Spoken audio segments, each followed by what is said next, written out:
안녕하세요. 굉장히 오랜만이죠. 우리 2월 20일 초등부 주일 예배 나온 모든 친구들 환영하고 축복합니다. 네, 이 자리에 서는 게 되게 오랜만에 서다 보니까 굉장히 다시 어색한 것 같아요. 마치 교회에 처음 왔을 때 느낌인 것 같은데 2주 동안 다들 건강하게 잘 지냈나요? 네, 좋아요. 지금 아마 이제 코로나로 이제 격리하고 있는 친구들도 있고 또 온라인으로 드리고 있는 친구들도 있는데 전도사님은 이제 집에서 격리하다가 완전 죽을 뻔하진 않았고요. 건강하게 되게 잘 지냈어요. 그래서 오랜만에 교회 오니까 많은 이제 집사님들도 다른 선생님들이 전도사님 건강 괜찮으세요? 라고 항상 물어보시는데 정말 건강했거든요. 그렇게 물어보시는 게 너무 민망해가지고 네, 그것 때문에 죽을 뻔했습니다. 2주 동안 정말 보고 싶었어요. 그래서 막 친구들한테 다가가고 싶기도 하고 이렇게 막 반갑게 인사해주고 싶은데 아직까지는 조금 걱정되는 마음이 있어서 먼저 이렇게 다가가지 못했어요. 그래서 전도사님이 이거 분무기를 하나 준비했거든요. 유해균 증식 억제에 도움이 되는 그렇게 써 있어요. 다목적 클리너라고 하는데 만약에 전도사님 너무 반가워서 가까이 오면은 이거 뿌릴 거니까 가까이 오지 마시고 네, 아직까지는 조금 서로 조심하는 시간들이 되었으면 좋겠습니다. 코로나가 잠깐 동안은 우리를 서로 떼어 놓을 수는 있는데 그게 영원하진 않을 거예요. 언젠가는 이 시절이 끝나고 우리가 다시 건강하게 서로 이제 반갑게 인사할 수 있는 날이 오니까 걱정이 될 수도 있고 때로 무서울 수도 있을 것 같은데 그래도 하나님께서 우리와 늘 함께 옆에 곁에 계셔주니까 두려워하지 말고 우리 서로 떨어져 있어도 하나님의 말씀으로 함께하는 초등부가 되었으면 좋겠습니다. 오늘 서론이 길었죠. 오늘 설교 제목을 다 같이 한번 읽어볼까요? 시작. 다윗과 압살롬. 아이고 숨 차라. 오늘은 설교 제목에서 알 수 있는 것처럼 다윗과 다윗의 아들 압살롬에 대한 이야기를 함께 살펴볼 거예요. 그러면 오늘 하나님께서 우리에게 주신 말씀 사무엘하 18장 2절에서 8절까지 함께 읽어보도록 하겠습니다. 사무엘하 18장 2절부터 8절까지입니다.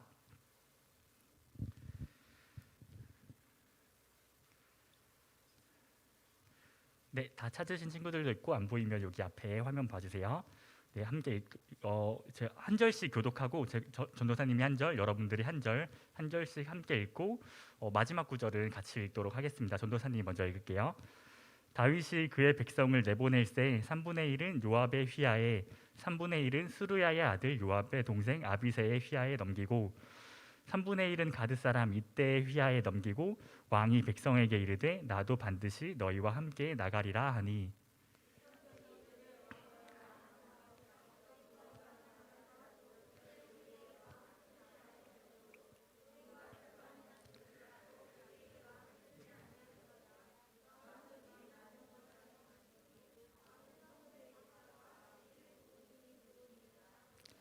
왕이 그들에게 이르되 너희가 좋게 여기는 대로 내가 행하리라 하고 문 곁에 왕이 섬에 모든 백성이 100명씩 1000명씩 대를 지어 나가는지라.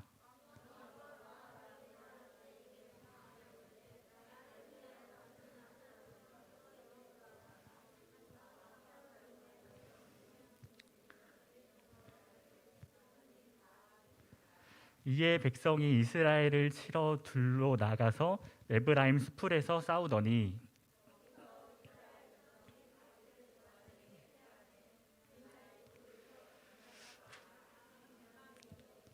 함께 읽겠습니다. 그 땅에서 사면으로 퍼져 싸웠으므로 그날에 수풀에서 죽은 자가 칼에 죽은 자보다 많았더라. 아멘. 네, 여러분, 우리는 만났을 때 아까 우리가 같이 만났을 때 뭐라고 인사를 하죠? 안녕, 혹은 이제 선생님들한테 안녕하세요라고 인사를 하죠. 우리가 흔하게 하는 이 인사말 안녕이라고 하는 그 말이 어떤 의미를 갖고 있는지 우리 친구들 알고 있나요? 건강과 보온. 안녕이라고 하는 뜻은 평안 안자에 평안할 영자를 써서 평안이라고 하는 뜻을 가지고 있어요. 우리가 이제 인사를 할 때 평안하세요라고 인사하는 것과 똑같아요. 그래서 이제 영어생 이제 한글을 배우는 외국인들한테는 Are you in peace? 너 평안하니? 라고 물어보는 걸 안녕이라고 소개를 한대요. 우리나라의 그 인사말은 그 평안이라고 하는 의미를 갖고 있는데 다른 나라의 언어들, 우리 주변 국가에 있는 언어들 인사말은 어떤 의미를 갖고 있을까요? 네, 이제 일본에서는 곤니치와라고 인사를 하죠. 곤니치와는 지금은 나십니다라는 뜻이래요. 그리고 일본은 시간대마다 인사말이 다른데 아침에는 오하요라고 인사를 해요. 이제 아침 이제 시작했습니다라는 의미고요. 곤방와라는 그 저녁 인사말이 있는데 그거는 이제 저녁입니다라고 인사를 하는 거래요. 그리고 옆에 보면은 니하오마 이거 어느 나라 인사말이죠? 중국 인사말이죠. 니하오마는 이제 하오가 좋다라는 뜻이거든요. 당신은 좋습니까? 너 좋니? 라고 물어보는 거래요. 이렇게 이제 모두 다 이제 만났을 때 하는 인사말인데 그 인사가 각자 의미가 다르다라는 거예요. 그러면은 이제 우리는 이제 아까 얘기했던 것처럼 만났을 때 평안하십니까? 평안해라라고 이제 안녕이라는 의미로 인사를 하는데 저는 이제 이 의미를 알고 보니까 이렇게 안녕하고 인사하는 게 너무 좋더라고요. 우리가 오면서 서로 인사했지만 우리 옆에 있는 친구들과 다시 한번 이렇게 인사해 볼까요? 안녕. 안녕. 줌으로 듣고 있는 친구들 안녕. 네, 이렇게 앞으로 만나면은 이 의미를 잘 기억하고 서로 평안하라라는 그 의미로 서로 인사해 줍시다. 그런데 이제 각자 나라마다 인사의 의미가 다르다라고 이야기를 했죠. 근데 저희 나라처럼 평안이라는 의미로 인사하는 나라가 또 있대요. 그래서 오늘 그 선물을 준비했는데 퀴즈가 있어요. 우리 깜짝이야. 반응이 너무 좋아서 당황스럽네요. 우리나라처럼 평안이라고 하는 그 의미로 인사하는 나라는 어디고 또 그 인사말은 어디일까요? 손을 들고 맞춰주세요. 네. 미국? 그 나라는 하나. 미국은 뭐라고 인사하죠? 헬로우. 미국은 이제 헬로우에는 어원이 많아서 이렇게 뜻을 판별할 수가 없는데 평안은 아니에요. 또 생각나는 거. 우리가 모든 친구들이 이미 다 알고 있는 나라예요. 이게 손든 친구가 없네요. 이렇게 선물도 준비했는데. 이탈리아 땡. 저기 서연이. 프랑스 뭐라고 인사하죠? 봉주르 땡. 그 지용이. 일본하고 여기 했잖아요. 그 나라는 평안이라고 인사를 하는데 교회 다니는 친구들은 다 한 번씩 들어봤을 나라예요. 그 하경이 이스라엘 뭐라고 인사하죠? 샬롬 정답입니다. 하경이 끝나고 선물 줄게요. 네, 이스라엘 나라도 이게 안 넘어가요.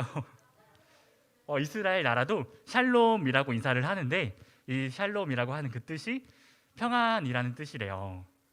와, 신기하죠? 이번에는 우리 옆 친구들과 이렇게 한번 인사해 볼까요? 샬롬. 샬롬. 교회에서는 이렇게 많이 인사하죠. 오늘은 좀 특별하게 인사하고 싶다 그러면은 친구들 만나서 샬롬 이렇게 인사해 주세요. 알겠죠? 오늘 너무 반응이 좋아서 좀 당황스러운데 오늘 설교의 제목은 다윗과 압살롬이었어요. 다윗은 우리가 계속해서 들어와서 누군지 아는데 압살롬은 누구죠? 다윗의 아들. 아까 전도사님 얘기했죠. 매일 한 장씩 성경을 계속해서 읽었던 친구들은 다윗과 압살롬에게 무슨 일이 있었는지 아마 알고 있을 거예요. 다윗은 압살롬의 아들이었죠. 압살롬이라고 하는 이야기를 들으니까 전도사님 왜 인사 얘기를 했는지 좀 감이 오시나요? 압살롬. 네. 우리 친구들도 각자 이름이 다 있어요. 이름이 없는 친구들은 없죠. 전도사님도 이름이 있고 여러분들도 이름이 있고 그 여러분들 이름에는 다 부모님들이 지어주신 뜻이 담겨져 있습니다. 전도사님의 이름은 꽃뿌리 영자라는 한자를 쓰는데 사실은 남자한테는 잘 쓰지 않는 한자예요. 근데 왜 이런 이름을 지었을까라고 생각은 했는데 사실 물어보지 않아서 그 뜻을 잘 아직도 모르고 있어요. 근데 이제 한자를 뜻을 살펴보면은 뛰어날 영자라고 쓰기도 한대요. 그래서 전도사님은 뛰어난 사람이라고 하는 뜻을 이름으로 가지고 있습니다. 이스라엘 사람들도 이름마다 의미가 있어요. 다윗의 이름의 뜻은 사랑받는 자라는 뜻이에요. 그 이름의 뜻처럼 다윗은 오늘날까지도 사랑을 받고 있죠. 다윗의 아들의 압살롬의 이름의 뜻은 아까 우리가 인사해서 이야기했던 것처럼 평안이라고 하는 뜻을 가지고 있대요. 앞에 붙은 압은 아버지라고 하는 뜻인데 그래서 압살롬의 이름의 뜻은 내 아버지는 평안이시다라고 하는 뜻이에요. 그러면은 보통 자녀들의 이름을 누가 지어주죠? 아빠가 지어줘요? 여러분들 아빠가 지어줬어요? 부모님, 할아버지. 그쵸? 보통 이제 부모님이나 가족들, 친척들이 지어주시기도 하는데 만약에 그 압살롬의 이름이 내 아버지는 평안이시다라고 하는 뜻이면 압살롬의 아버지는 다윗이 평안하다라는 뜻일까요? 다윗이 압살롬의 이름을 지었을 때 나는 평안하니까 내 아들의 이름은 나는 평안하다라고 지었던 걸까요? 그렇지 않겠죠. 다윗이 압살롬의 이름을 이렇게 지었던 이유는 하나님의 영광을 위한 것이었어요. 아버지, 즉 하나님 아버지가 평안이시다라는 의미로 평안의 주인이 하나님이심을 고백하기 위해 자녀들의 이름을 그렇게 지었던 것입니다. 이제 지난주에 우리가 들었던 이야기처럼 다윗도 사람이죠. 하나님께 죄를 짓기도 해요. 연약한 모습을 보여주기도 합니다. 그럼에도 다윗의 마음에는 여전히 늘 하나님께서 그 중심에 계셨어요. 하나님을 사랑하는 그만큼 자녀들도 사랑했습니다. 그래서 압살롬도 하나님 안에 있기를 무엇보다 진정으로 바랬을 거예요. 그러면은 우리 다윗과 압살롬에 대한 이야기를 한번 살펴보길 원하는데요. 우리 본문 2절 말씀을 다시 한번 읽어볼까요? 시작. 다윗이 그의 백성을 내보낼세 요압의 휘하에 3분의 1은 스루야의 아들 요압의 동생 아비새의 휘하에 넘기고 백성에게 이르되 나도 반드시 너희와 함께 나가리라 하니 다윗이 백성들을 세 분대로 나눠서 요압과 아비새와 이때라고 하는 사람에게 주었어요. 그리고 백성들에게 나도 너희와 함께 가겠다, 반드시 너희와 함께 가겠다라고 이야기를 하는데요. 왜 백성들을 세 분대로 나누고 다윗은 어디를 나가려고 했던 것일까요? 이 사건은 거슬러 올라가서 사무엘하 15장에서부터 시작된 일이었는데요. 우리 화면에 있는 사무엘하 15장 14절도 함께 읽어볼까요?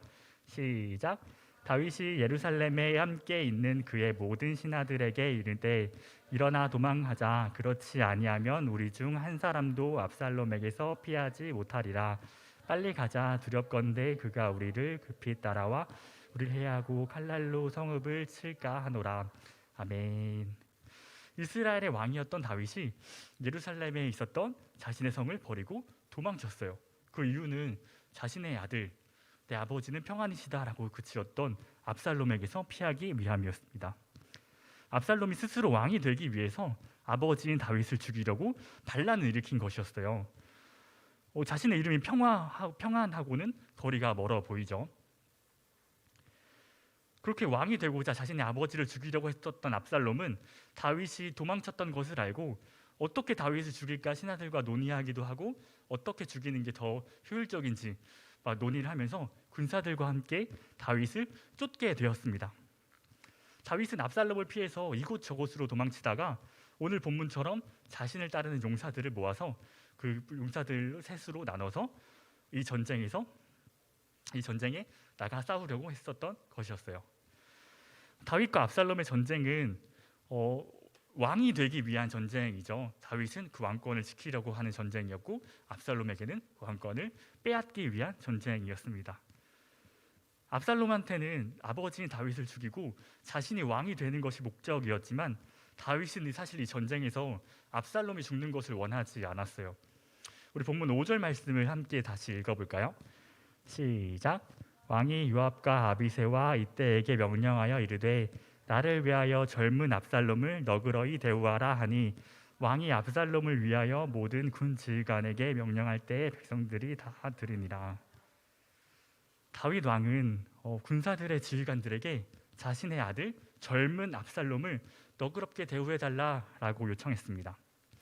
다윗은 자신이 직접 이 전쟁에 나가서 압살롬의 앞에 서서 그를 용서하고 싶었지만 그 전쟁의 승패가 그 모든 백성들이 중요하는 왕권을 차지하는 거기 때문에 백성들은 다윗의 목숨이 이 승패에 달려 있어서 다윗에게 전쟁에 나가지 말고 우리와 함께 있어 주십시오라고 요청했어요.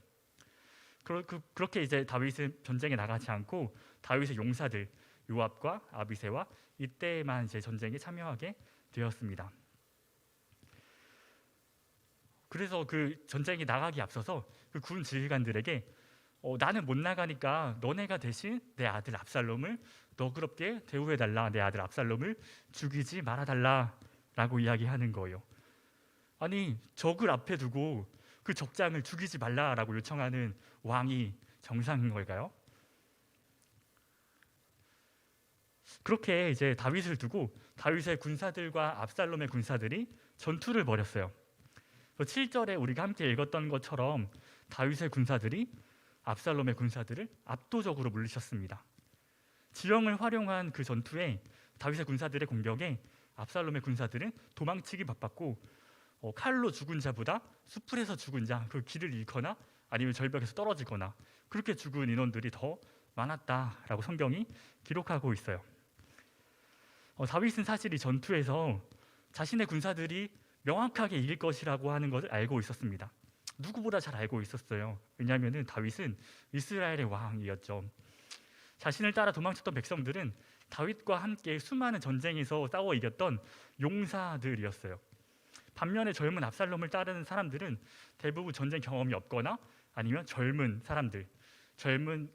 압살롬을 따르던 사람들이었기 때문에 전쟁 경험이 풍부한 다윗의 용사들을 쉽게 이길 수 없었던 것이었죠.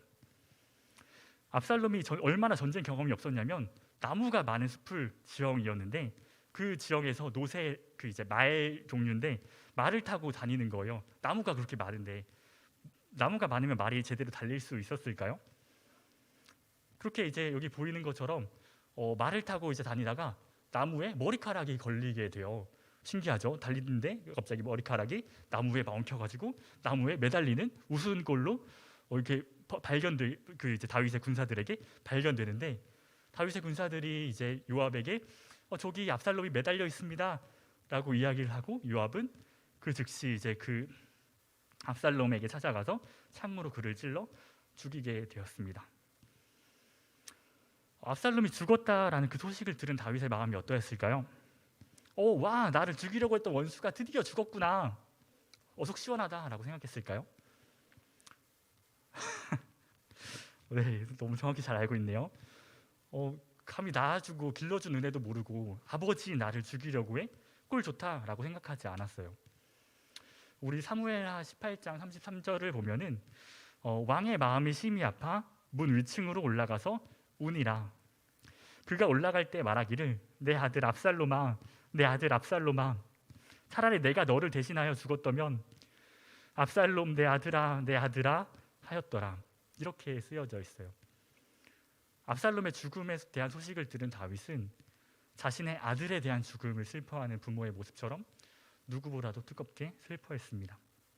차라리 자신이 죽었다면 좋겠다라고 생각하는 거예요. 이것이 부모님의 마음이죠. 다윗이 왜 자신을 죽이려고 했었던 압살롬을 이렇게까지 슬퍼할 수 있었을까요? 다윗은 이전에 자신을 죽이려고 했었던 사울을 용서한 일이 있죠. 사울이 죽었을 때도 똑같이 슬퍼했습니다. 사울은 하나님께서 기름 부은 왕이었기 때문에 사울을 용서하고 그 사울의 죽음을 슬퍼하는 그 이유가 하나님께서 기름 부으신 왕, 하나님께서 이 자를 세우셨기 때문에 그 사울의 죽음을 슬퍼했었고, 압살롬은 하나님께서 자신에게 보내주신 귀한 아들이었기 때문에 그 압살롬의 이름의 뜻대로 평안의 아버지신 그 하나님께서 자신의 아들 압살롬에게 샬롬, 평안을 주지 않으셨음을 슬퍼했던 것이었습니다. 사랑하는 우리 초등부 여러분, 오늘 말씀을 좀 정리하려고 하는데요. 하나님께서 오늘날에도 우리에게 평안을 주시기를 원하고 계세요. 평안하다라는 의미가 무엇일까요? 우리가 항상 안녕할 때 이제 그 바라는 그 마음이 무엇일까요? 처음에도 지금도 앞으로도 평안에 대해서 많이 이야기를 할 건데요. 평안하다라는 것은 기본적으로 우리가 어떤 위협도 받지 않고 안전한 상황에 있다라고 느끼는 거예요. 아직 여러분들은 평안하다라는 느낌이 잘 와닿지 않을 수도 있을 것 같은데 아마도 여러분들의 나이 때 우리 초등부 친구들이 가장 평안하다라고 느낄 때는 가족들과 함께 있을 때, 부모님이 나를 안전하게 지켜주신다라는 그 느낌을 받을 때, 지금 당장 느껴지지 않아도 그때가 가장 평안할 때일 거예요. 압살롬에게 목숨을 위협받던 다윗은 평안했을까요? 성경에는 다윗의 심정에 대한 이야기는 잘 나오지 않아요. 근데 전도사님은 다윗이 도망치는 와중에도 압살롬의 공격을 피해서 이곳저곳 움직이는 와중에도 평안했을 것이라고 생각해요. 왜냐하면 다윗에게는 늘 아버지이신 하나님께서 함께 하셨고 다윗은 이 전쟁에서 자신의 용사들이 완벽하게 승리할 것이라는 걸 알고 있었기 때문이었어요. 그래서 전쟁을 앞두고 자신의 군사들에게 자신의 아들 압살롬을 너그럽게 대해달라라고까지 이야기할 수 있었던 것이었습니다. 압살롬이 자신을 죽이려고 하는 것과 상관없이 다윗은 아버지로서 자신의 아들인 압살롬이 평안하기를 바랬습니다. 이 다윗의 마음은 우리를 향한 하나님의 마음과 같아요. 오늘날에도 하나님께서는 우리가 평안하길 바라고 계십니다. 그래서 하나님의 아들이신 그 예수님을 이 땅에 보내시고 예수님께서는 우리에게 이렇게 말씀하세요. 평안을 너희에게 끼치노니 곧 나의 평안을 너희에게 주노라. 예수님께서 이 땅에 오신 이유는 우리에게 평안을 주기 위해서입니다. 우리가 교회에 나와 예배를 드리는 것도 함께 모여서 나누는 것도 하나님 안에 있을 때 가장 평안하기 때문이에요. 우리 주변 상황과 상관없이. 우리는 때때로 주변 사람들한테 압살롬 같은 모습을 보여주기도 해요. 왕이 되고자 자신의 아버지를 죽이려고 했었던 압살롬처럼 내가 원하는 것을 얻기 위해서 고슴도치 같은 모습으로 상대방한테 상처를 줄 때가 많아요. 부모님이나 혹은 친구들에게 화를 내본 경험이 있는 친구들은 아마 있을 거예요. 그때 여러분들이 화를 낸 이유가 무엇인지 떠올려 보면은 그 이유는 사실 거의는 압살롬처럼 내가 원하는 것을 얻고 싶어서, 부모님이 내 말을 좀 들어주길 바래서, 내 친구들이 내 뜻을 따라주기를 바래서, 왕이 되고 싶은데 왕이 될 수 없었던 압살롬이 화가 난 것처럼, 그래서 아버지 다윗을 죽이려고 했었던 것처럼 내가 원하는 것이 있는 상대방이 내 말을 들어주지 않을 때 우리는 화가 납니다. 전도사님도 화가 많아요. 이것저것 계획하고 있는 게 있는데 때때로 잘 풀리지 않을 때 너무나도 화가 납니다. 우리 처음 친구들을 만났을 때는, 처음 이제 우리 사람들을 만났을 때는 안녕, 평안했어? 라고 인사를 하는데 같이 있으면 평안하지 않고 서로에게 불평이 생길 때가 있어요. 우리의 마음이 화가 날 때 사실 이 마음에는 내가 원하는 것을 얻고 싶어서인지 우리는 우리의 마음을 잘 돌아보아야 합니다. 성경에 써있는 모든 말씀이 다 좋은데 전도사님이 진짜 사랑하는 그 말씀 한 구절이 있어요. 여기 보이는 것처럼 잠언 4장 23절 말씀입니다. 모든 지킬 만한 것 중에 더욱 내 마음을 지켜라. 생명의 근원이 이에서 남이니라. 마음을 잘 지키는 것, 평안하게 살아가는 것은 우리의 이웃들의 생명과 나의 생명을 지키는 것입니다. 압살롬은 왕이 되고 싶다라는 그 마음으로 평안하지 못했고 자신의 아버지의 생명을 해치려고 했죠. 다윗은 반대로 마음을 잘 지켰기 때문에 하나님께서 주시는 그 마음으로 살아갔기 때문에 자신의 아들인 그 압살롬을 용서하고 보호하려 했던 거예요. 이처럼 하나님께서 우리에게 주시는 평안은 우리 서로를 보호하기 위한 것입니다. 우리가 하나님께서 주시는 평안으로 마음을 잘 지킬 때 우리는 안전하고 우리 주변 사람들과 평안하게 잘 지낼 수 있습니다. 이렇게 하나님께서 주시는 마음으로 우리의 가족들과 친구들, 모든 주변 사람들과 안녕이라고 인사할 때처럼 평안으로 살아가는 우리 초등부 친구들이 되었으면 좋겠습니다. 오늘 기도하기 전에 그 눈을 감고 우리의 지난 모습을 한번 떠올려 봅시다. 내가 원하는 것 혹은 상대방이 내 말을 들어주지 않아서 화가 났던 경험이 있으신가요? 한번 떠올려 볼까요? 사실 내가 원하는 대로 되지 않거나 상대방이 내 말을 들어주지 않는 이런 상황에서 사람이라면 누구나 다 화가 납니다. 사실 너무나도 자연스러운 일이에요. 그 화가 나는 마음은 내가 어떻게 할 수 없어요. 오직 하나님만이 우리의 이런 마음을 지켜주실 수 있습니다.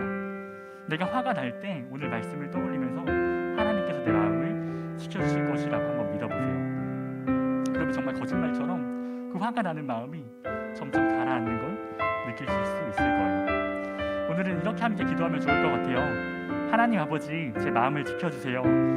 저는 제 마음을 완전히 지킬 수 없음을 고백합니다. 저의 마음을 지켜줄 수 있는 유일한 분이 바로 하나님이십니다. 다윗과 같이 저의 마음을 지켜주셔서 제 마음이 어지러울 때 하나님을 떠올리게 하여 주시고 만나는 모든 사람들과 평안을 누릴 수 있도록 저를 지켜주세요.